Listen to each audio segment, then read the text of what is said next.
ஒரு முக்கியமான செய்தியை நான் உங்களோட ஷேர் பண்ணிக்கணும்னு விரும்புகிறேன். நேற்று +2 எக்ஸாம் ஸ்டார்ட் பண்ண அந்த நாளில் தன் தாய் இறந்தபோதும் கூட எக்ஸாம் எழுதிட்டு வந்த ஒரு பையனை பற்றி, நெல்லையை சேர்ந்த ஒரு பையனை பற்றிய செய்திகள் நமக்கு கிடைச்சிது. அந்த பையனுக்கு எக்ஸாம் ரொம்ப முக்கியம்னு தெரிஞ்சிச்சு.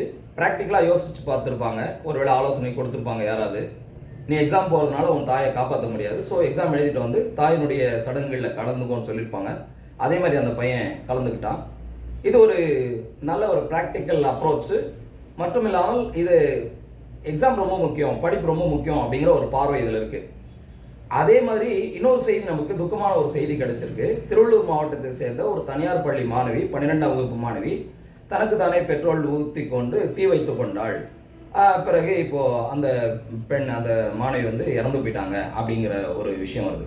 அந்த இறந்து போன மாணவி ரொம்ப பிரில்லியண்டான ஸ்டூடெண்ட். 10ஆவதுல வந்து 92% மார்க் எடுத்திருக்கிறாங்க. இப்போ நான் என்ன சொல்ல வரேன்னு சொன்னால், தேர்வு முக்கியம்தான், ஆனால் அதை விட முக்கியம் நம்முடைய வாழ்க்கை. ஒரு முறை தோல்வி அடைஞ்சிட்டா வாழ்க்கையிலே நம்ம தோல்வி அடைஞ்சிடல. உங்கள் முன்னால் நின்று பேசிகிட்டு இருக்கேன், நான் 10th ஃபெயில் ஆனவன். அன்னைக்கு எங்கள் அப்பா கொடுத்த ஒரு உற்சாகம், பரவாயில்ல விடு, அடுத்த வருஷம் பார்த்துக்கலாம் அப்படின்னு சொன்னார்.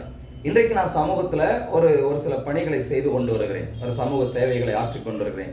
என்னுடைய எழுத்துகள் பல பேரை வந்து உற்சாகம் ஊட்டுகிற எழுத்துக்களாக இருக்கின்றன.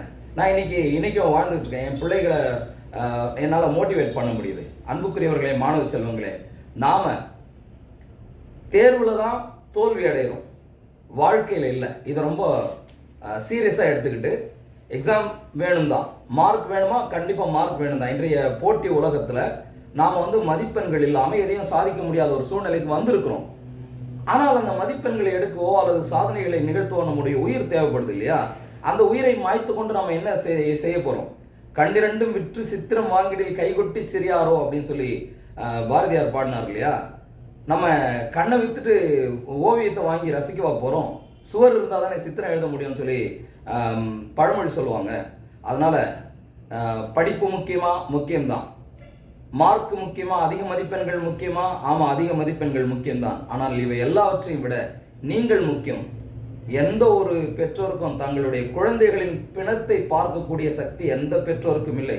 அதனால் அப்படி ஒரு துர்பாக்கிய நிலைமைக்கு யாரும் உங்களுடைய பெற்றோர்களை ஆளாக்கி விடாதீர்கள். கண்டிப்பு இருக்குது. எங்கள் ஸ்கூலில் ரொம்ப ப்ரெஷர், அது இருக்கும் தான். டீச்சர்ஸ்க்கு அவங்களுக்கு மேலே மேனேஜ்மெண்ட்லேருந்து ப்ரெஷர், அரசு பள்ளியிலேயே வந்து அரசு துறை கல்வித்துறையிலேருந்து உங்களுக்கு ப்ரெஷர் இருக்குது. எல்லா ப்ரெஷரும் இருக்குது. அந்த ப்ரெஷரை வந்து கொஞ்சம் எளிமையாக நம்ம ஹேண்டில் பண்ணுறதுக்கான விஷயங்களை பார்க்கணும். இதை பார்த்து கொண்டிருக்கிற ஆசிரியர்கள், உறவினர்கள், அதாவது உங்கள் உறவுக்கார பிள்ளைங்க இந்த மாதிரி இருக்கிறாங்க, பப்ளிக் எக்ஸாம் எழுதுறாங்கன்னா அவங்களுக்கு நீங்கள் ஆலோசனை சொல்லலாம். குறிப்பாக வீட்டில் வந்து ஒன்றும் இல்லை, நீ வந்து டென்ஷன் இல்லாமல் படி அப்படின்னு சொல்லணும். என்னை பேசி கொண்டிருக்கேன்னா, என் மக 12ஆம் வகுப்பு எழுதும்போது ரொம்ப அப்படியே ப்ரெஷரோடு படிச்சுட்டு இருந்தபோது நான் சொன்னேன், ஏம்மா வேண்டாம், படிப்பு நிறுத்திட்டா கூட பரவாயில்ல, நீ இவ்வளோ ப்ரெஷர் போட்டு படிக்காத அப்படின்னு சொன்னேன்.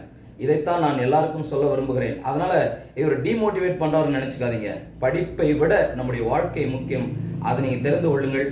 அதனால் நான் சொல்கிறேன், இந்த செய்தி என்னன்னு சொன்னால், வாழ்க்கை தான் முக்கியம். வாழ்க்கையில் நாம் வந்து வெற்றி தோல்விகளை கண்டு அஞ்சக்கூடாது. தேர்விலே தோற்று போவது என்பது நிரந்தரமான தோல்வி இல்லை என்கிற ஒரு செய்தியோட மும்மொழி திணிப்புக்கான ஒரு எதிர்ப்பையும் என்னுடைய உடையிலே நான் காட்டி இந்த வீடியோவை நிறைவு செய்கிறேன். நன்றி, வணக்கம்.